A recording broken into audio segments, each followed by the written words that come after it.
try again. Hopefully this time is better luck. The Intercontinental Advanced Materials for Photonics summer school has been run starting from 2009. Many of you attended the first ICAM which we had in China. So this year we will have ICAM in 2 different countries in South America, in Uruguay and Argentina. And here you can see the logo of the ICAM school. So the school will run from May 28th, so from until June 17, and we'll have lectures in 3 different cities, in Montevideo, Buenos Aires, and Corrientes, and also while at Corrientes session we will also visit the Iguazu Falls, mostly for sightseeing of course, but this is also a part of ICAP experience to visit beautiful locations around the world. Because as you know, the idea of the ICAM school is to combine the advanced professional education with learning about culture and history of different countries and nations around the globe. The ICAM stands for Intercontinental Advanced Materials for Photonics School, but it's also informal, cool, adventurous meeting of professionals, and the school is covering a number of topics at the interface of material science and photonics. So you're probably familiar about a number of different summer schools that are being organized around the globe. Those typically have formats different than conferences or workshops. And so in Boulder, for example, where I'm coming from, we have 2 different summer schools that are organized by the physics department, and one of them is in high energy physics called DASI. It has history of several decades by now. The other school is Boulder Condensed Matter Physics and Materials Physics School. Both of those schools have roughly 4 weeks in duration, and they are quite different than workshops or conferences because typically the speakers start from very introductory material and then slowly move forward to introduce what's new that's happening in the field and finish with the state of the art research advances in the end of their series of lectures. The summer schools or winter schools have been also widely organized in South America too, and in here you can see, for example, a series of summer schools organized in Brazil every year. So just like other ICAM schools, they have extended duration and time. They have this format of lectures where the speakers start from introductory material and proceed with more advanced topics later on after introducing the basics. The school, for example, in Brazil that you can see here is also organized and sponsored by the International Institute for Complex Adaptive Matter, the main sponsor of our ICAM school. And I'll introduce the ICAM in a couple minutes from now. So the idea of organizing the ICAM school came up when we had a workshop in Boulder, Colorado back in 2008. It was a very successful workshop, and from this time the workshop sort of morphed into the ICAM, a series of ICAM schools which we started organizing from back in 2009 when we first held it in China. And so the idea of the school, at least the way we proposed it in the proposal to the National Science Foundation, is that those schools, unlike many of the other schools which I already mentioned, like Boulder Condensed Matter School or Tassi School or the school in Brazil, they do not have a permanent location in one particular city, but they would rather travel around the globe. And the idea is that this way the students can combine learning about advanced topics in material science and photonics with learning about culture and traditions, history of different countries around the globe. And I guess during the last 2 days, for those of you who arrived yesterday or the day before yesterday, we already have some experience of from Uruguay, and I hope that as we will move along during this week and also later in Argentina, you will have some better idea about the South American history and culture, traditions, and so on and so on. And so the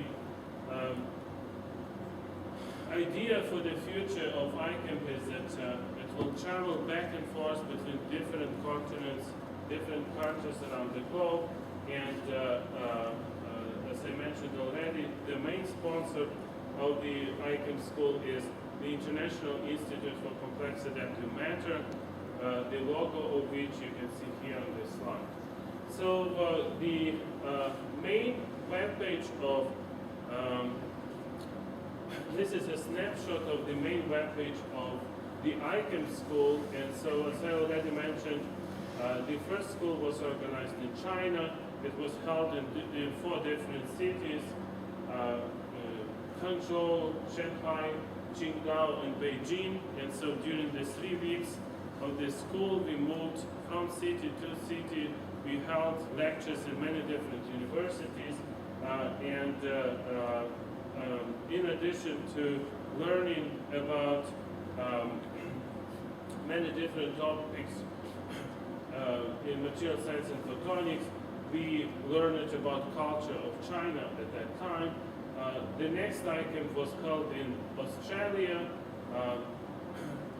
This time we were able to do it only in 2 different cities, Sydney and Brisbane. And this year we have our school here in South America.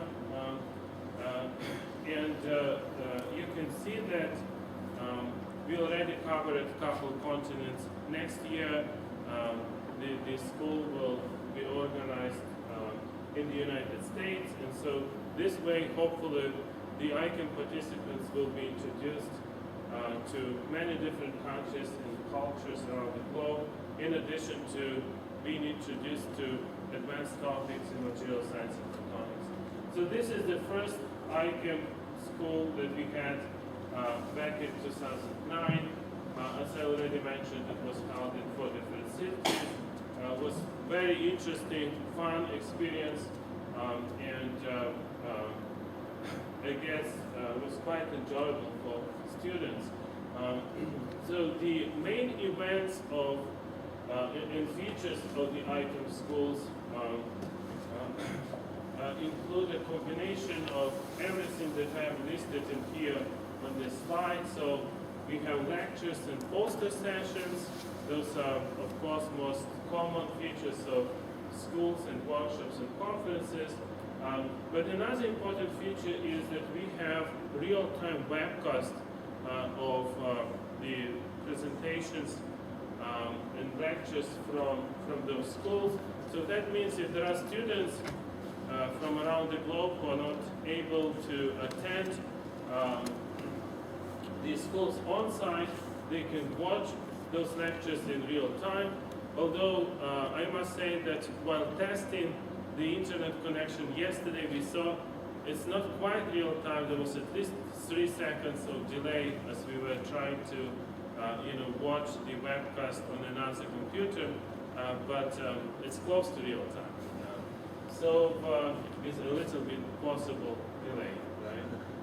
And then, in addition to that, all the lectures being archived on the web pages. So the speakers will be asked to provide the PowerPoints of their presentations, which will then be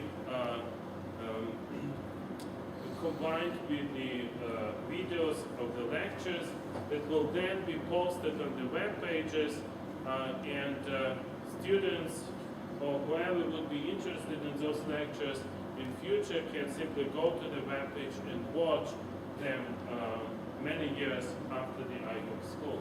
So for example, many of you can simply go to the web page of ICAM 2010 that we had in Australia and watch a series of lectures, now that it's about a year after we had the school. So in addition to the formal part of the ICAM summer schools, we also have a number of different activities that are intended to help the students and postdocs attending those schools in developing their careers. And so we often organize those so-called career development forums where we would try to provide information that students need in addition to being successful in research. It's often important to know what are the important milestones of the scientific careers, and we provide this information by organizing such forums. Also we combine the lectures and all of those formal activities with a number of different tours and activities that are intended to introduce culture and history of the particular country in which we have, in which we organize those schools. Then we try to have a number of informal receptions and fun activities that will enable informal discussions between the speakers and the students, informal interactions between all participants of ICAM schools. So we also have a series of poster sessions, and all attendees of ICAM schools are encouraged to present posters at the ICAM schools, and the International Society for Photo-Optical Engineering is sponsoring Best Paper Awards. Just like previous years, this year we will have 3 Best Paper Awards presented to ICAM participants who will be selected by the invited speakers,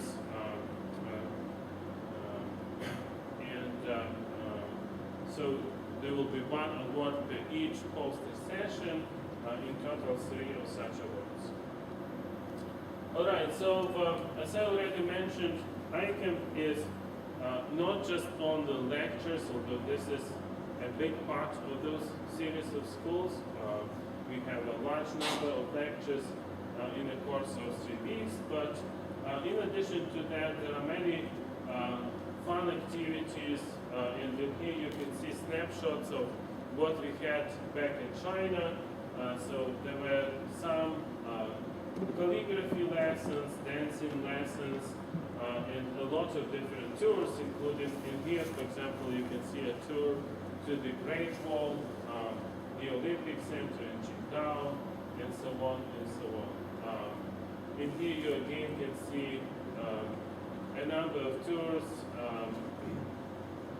that took place in China. So this is Hangzhou, and here the West Lake is one of the most famous tourist destinations in China.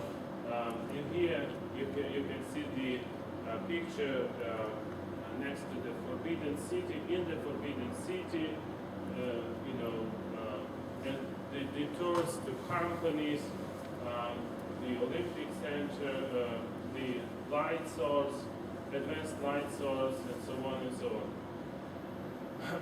The ICAM 2010, as I mentioned, was held in Australia, and in conjunction with this ICAM school, we had a very successful workshop on organic photovoltaics, and so you can see in here some snapshots of this ICAM school in Australia too. So this year, we very much look forward to learn about the culture and history of two South American nations, Argentina and Uruguay. This is familiar for you, the web page of this year, so hopefully we'll have fun experience during the next 3 weeks, and also we'll learn a lot at the interface of material science and photonics. So I would like to again encourage all students attending the ICAM to present their posters.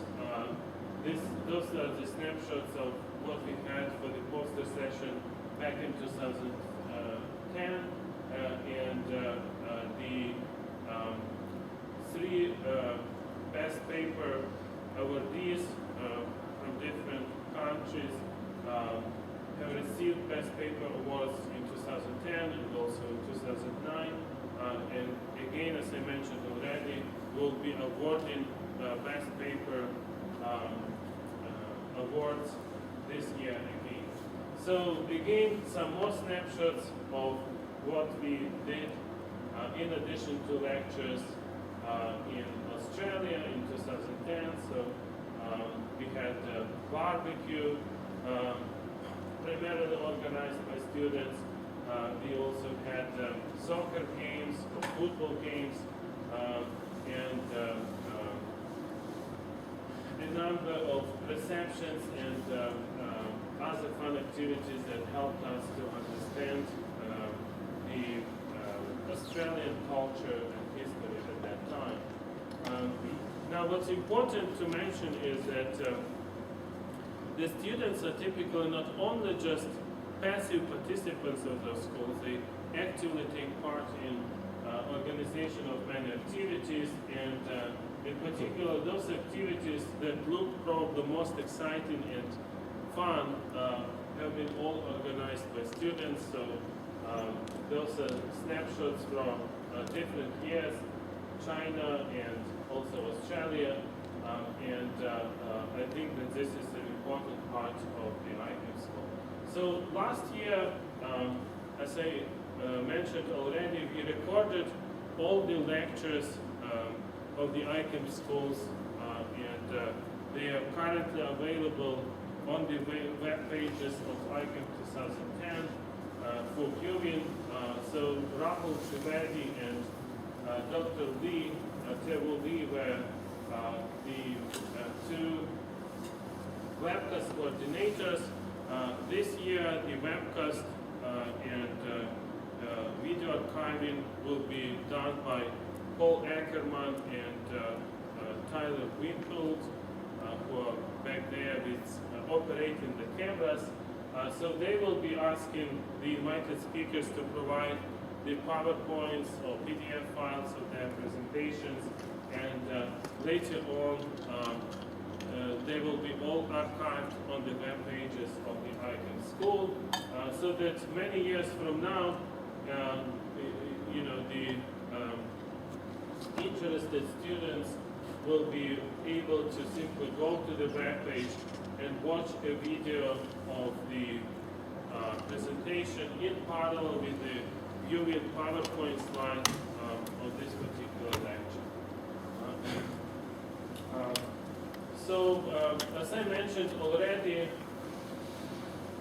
the format of the ICAM schools is very similar to the format of the other summer schools and winter schools organized around the globe. So typically, we ask the speakers to give 3 to 4 lectures, which are 45 or 50 minutes in duration, each of these 3 weeks or 4 weeks of the school has its own focus topic. Within those series of lectures given by the speakers, typically the first lecture is focused on the background and fundamentals related to the particular topic, and then it proceeds, the series of lectures proceeds with more state-of-the-art material and the material related to the research of the speaker giving this particular lecture.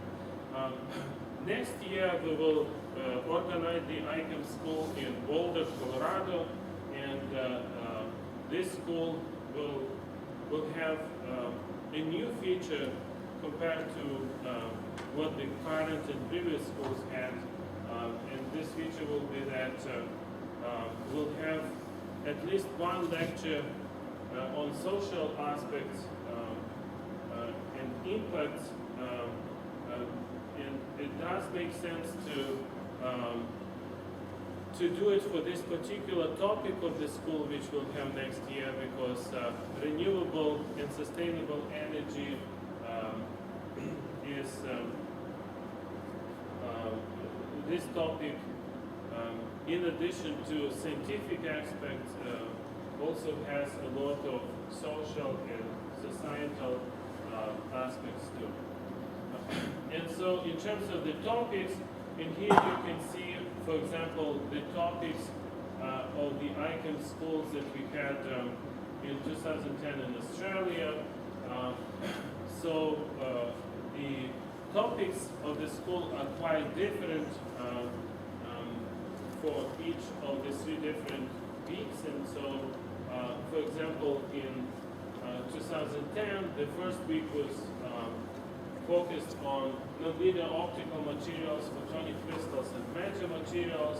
And the second week had a focus of materials for solar energy harvesting. And during this week, we had a workshop in conjunction with the summer school on complex interactions and mechanisms in organic photovoltaics. And then the third week was focused on nanoscale and microscale optical control of matter.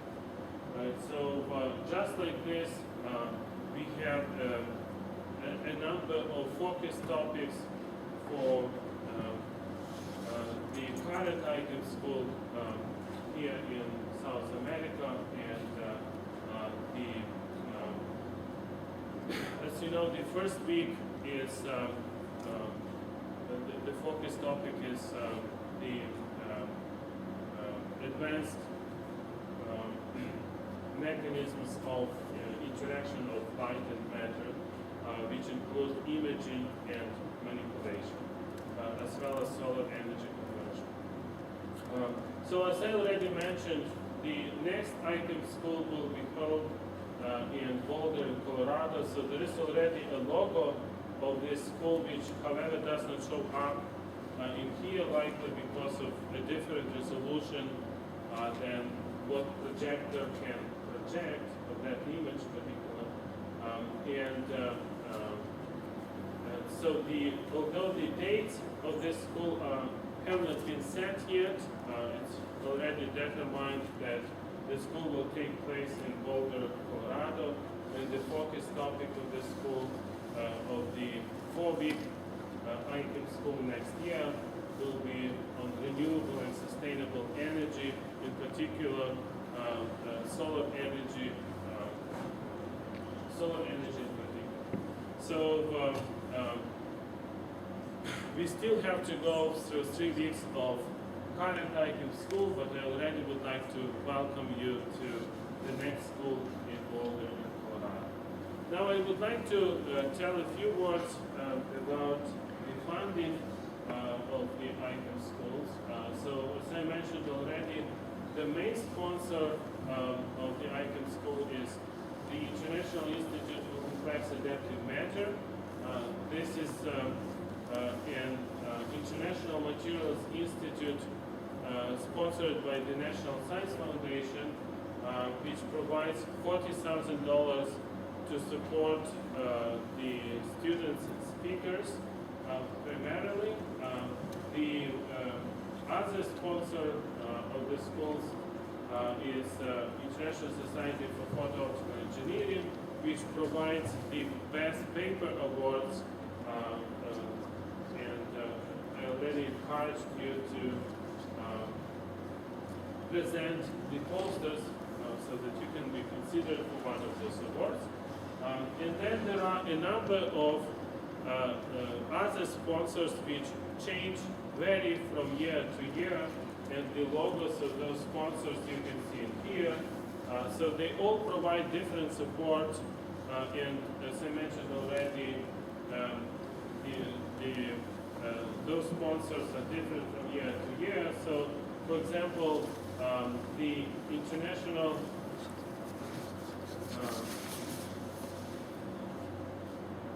Center for Materials Research in University of California is simply supporting 2 graduate students coming to ICAM school, and this is their contribution to other series of ICAM schools.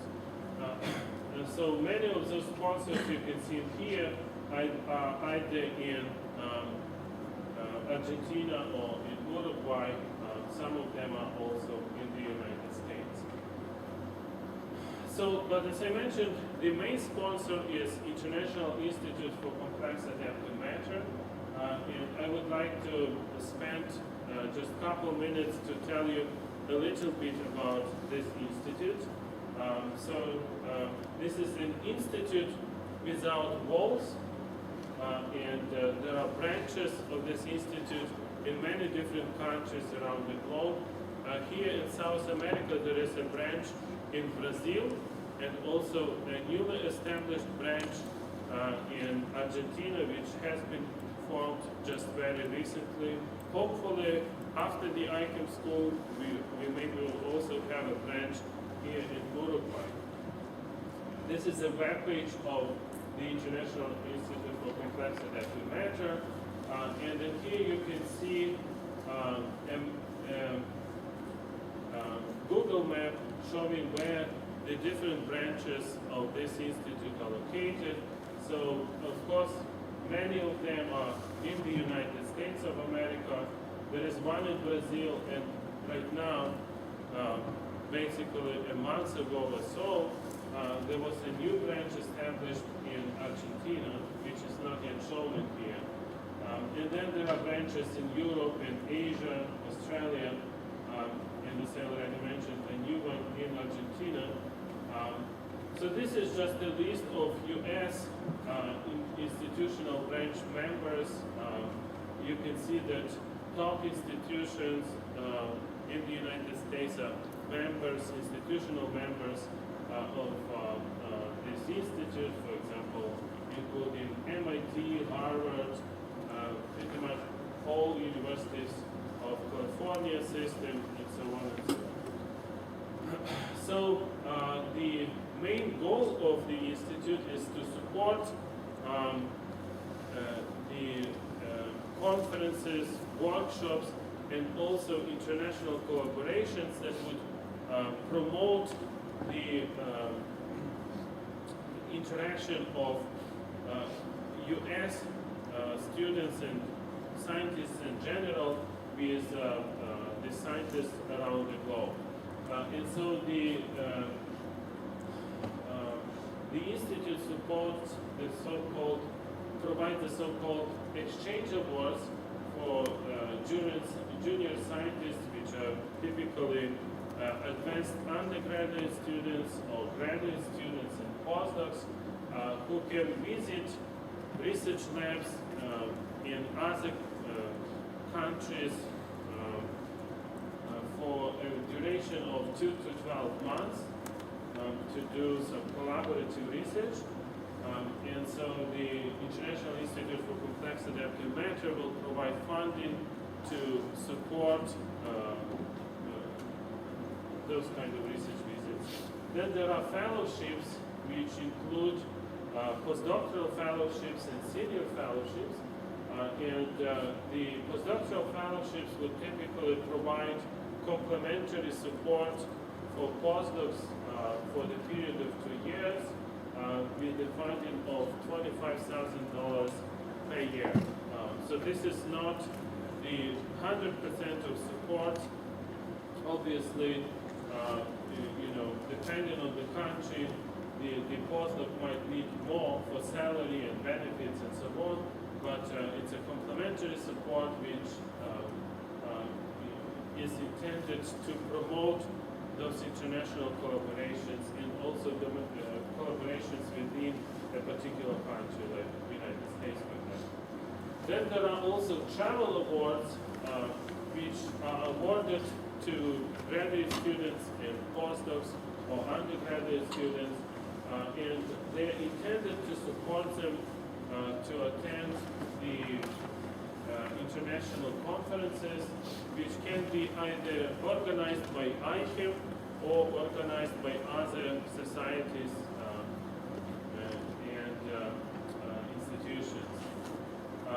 Then there are workshops organized by ICAM, and typically ICAM organizes on the order of 10 workshops a year or so.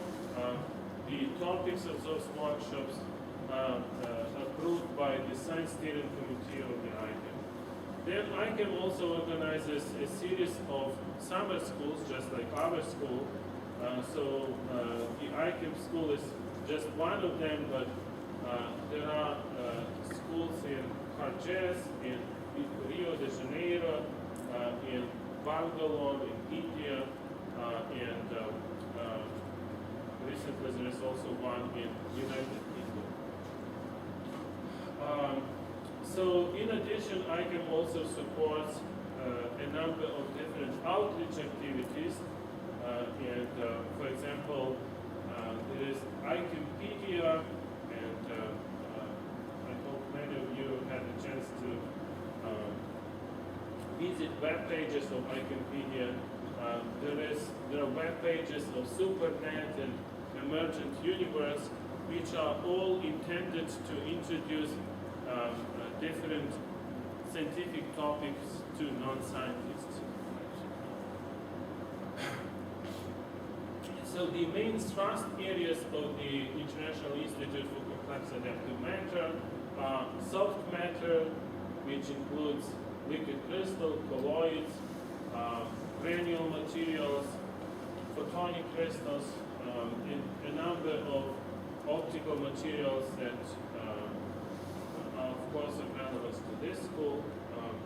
Then there is biological matter, quantum matter, and also the materials for renewable energy.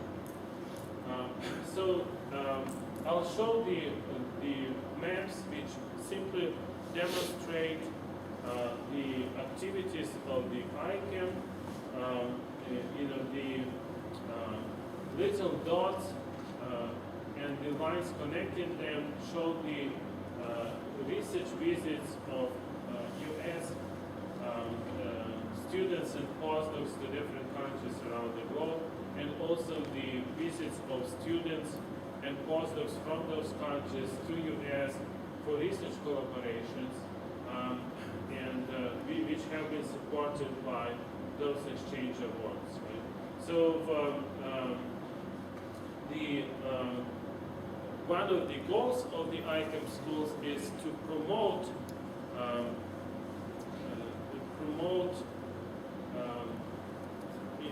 international collaborations and encourage students and faculty who come to those schools as speakers to participate in this ICAM Exchange Award program by submitting proposals. What's really good about those exchange awards is that the students can apply for those at any time. There is no deadline around the year. Anytime students can apply.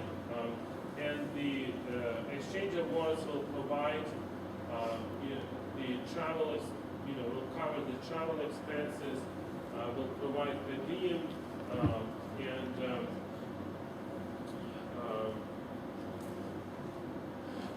the students and also postdocs within 5 years from their PhD are eligible to apply for those. So the application procedure is web-based. If you simply go to the web pages of the International Institute for Complex Adaptive Matter, you can submit one of those applications in course of a couple hours, and you can hear about the results of it within a couple of weeks. Right? So it's a very simple and very fast process too. There are two different types of those exchange awards. One of them is when the students or postdocs themselves apply for them, and they are called applicant-driven, or the other possibility is that the advisors or faculty apply for one of those awards and then choose a student to visit the web of collaborator, and those are called mentor-driven awards. So each of those is fairly simple, requires a very simple proposal, CV, and letters of support. All of this can be done in the course of a couple of hours, as I already mentioned. And so the research visits are typically either from the United States to other countries, or from other countries to the US. And of course, the preference is to support students and postdocs from the ICAM branches. Right? And so, as I already mentioned, there is a large network of ICAM branches around the globe, and there have been many research visits supported by ICAM exchange awards. So travel awards are intended to support students to participate in national and international conferences, to participate in international conferences.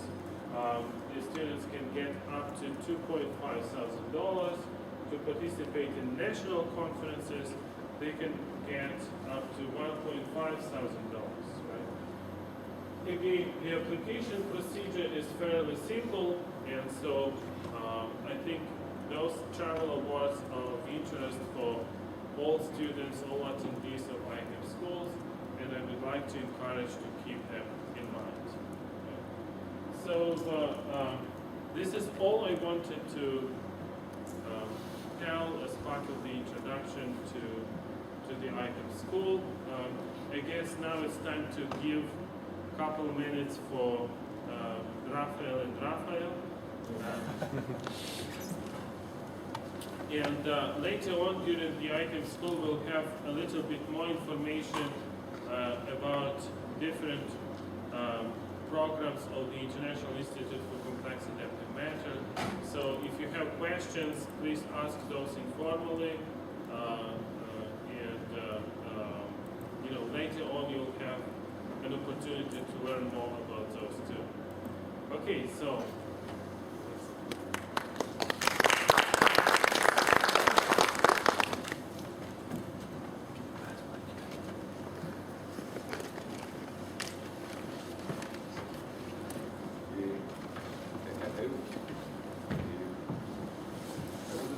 Just a couple of minutes, 5 minutes only, about the University of Uruguay and the research system in Uruguay, just to have an idea of the place where you are now. First of all, I want to thank very much Professor Mielu and also Rafael Piestun in order to make possible to have the ICAM 2011 here in Uruguay. And I hope that some of our students which are present now can talk and interact with other students and professors that will be present at ICAM. Our university has about 160 years. It was founded in 1849, and well, it's a relatively ancient university in terms that Uruguay was independent about 1825 to 1830 during the 19th century. It has about 30,000 students, and it's organized in faculties, classical faculties, faculty of engineering, architecture, medicine, law, economical sciences, political sciences, different schools. But also research is organized through these schools, these faculties. We are now at the Faculty of Engineering, which has 11 institutes. It's more or less what you call a department. Here there are 9 institutes, and at the institutes are organized in different departments, depending on the subject of the activity of professors and students. But first of all, you must take into account that Uruguay is a very small country. It has 3 million inhabitants. It's more or less 15 times smaller than Argentina, 45 times smaller than Brazil, and between 500 to 500 times smaller than the United States, depending of if you take into account population or GDP. And so also the research activity is relatively small compared with other countries. As in any university, we have some groups of excellence, some groups that do research, and some areas where we don't have research. I think the main strengths are in biological sciences, neurosciences, perhaps in microelectronics, mathematics. In mathematics, mainly dynamic systems and statistics. In medicine, for instance, you have this problem that in basic areas we have strengths, we have good research, but in the clinical areas it's not possible to have full-time professors doing research at the medicine school. Another strength is in molecular biology. In physics, which is related to your work, perhaps in theoretical physics, so one of our main strengths, and also in laser physics, which is in the 4th floor of this building. In a few days we can visit different departments. The older department that does research in this school is the mathematics department, which has a long history, mainly around Lyapunov's problems and stability of dynamic systems and so on, led by Professor Macera, which was an important mathematician during the 20th century.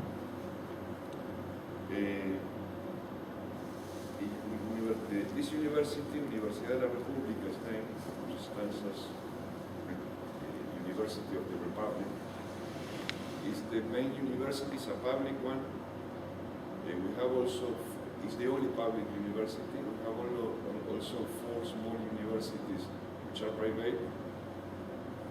Mainly around 85% of the research carried in Uruguay is carried on in this university. About 12% in research institutions of the government, and about 3% in the other 4 universities, which are really, really small. The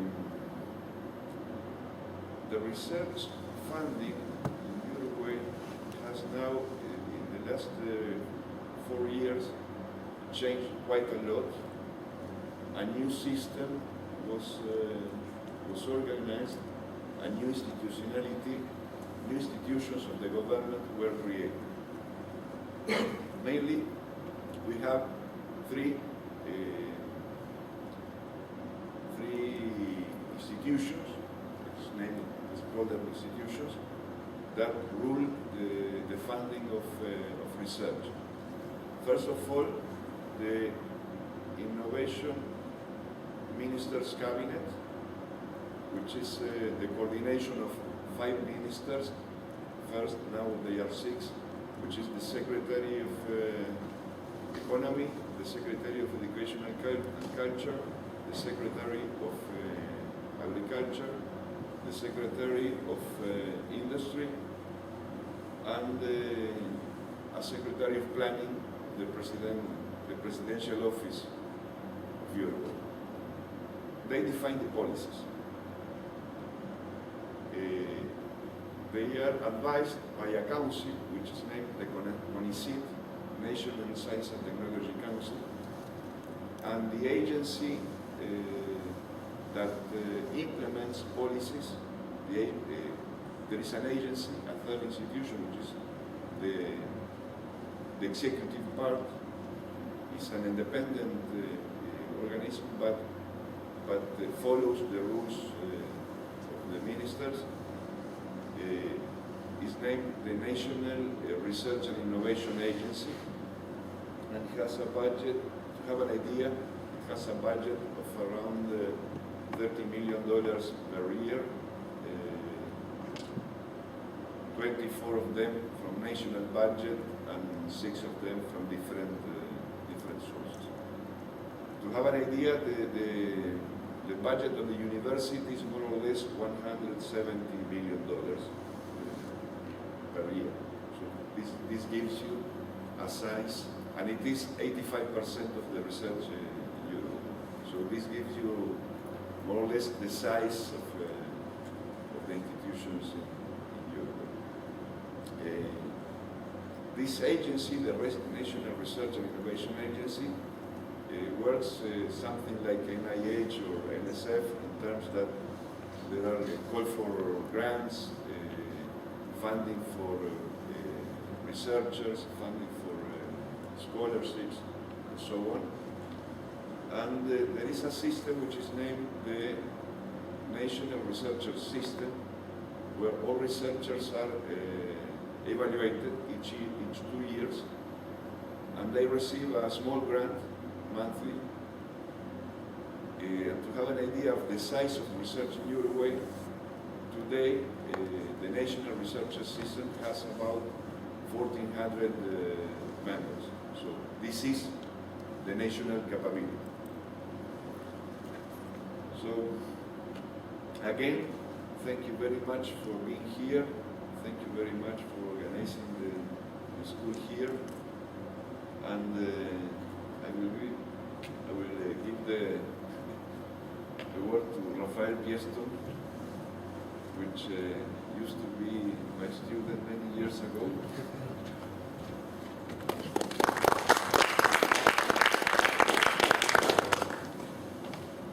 Okay, again, welcome to Montevideo, Uruguay, Facultad de Ingeniería. It's the name of this place.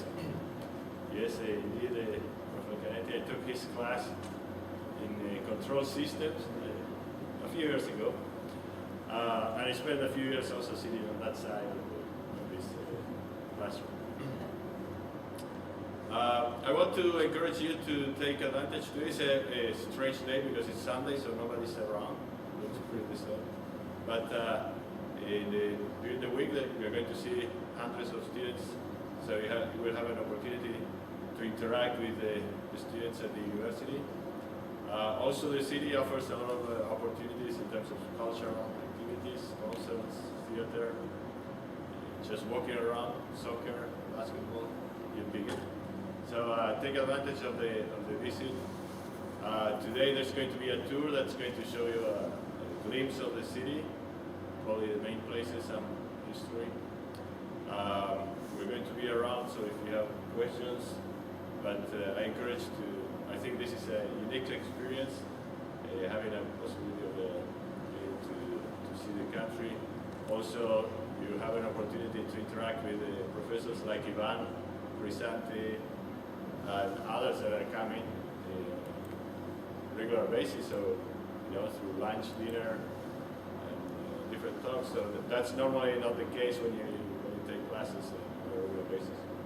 So thanks for coming. I hope you enjoy.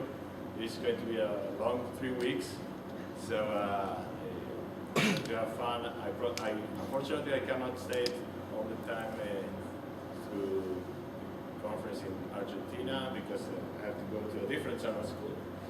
But I hope you have a good time with the students. Thank you.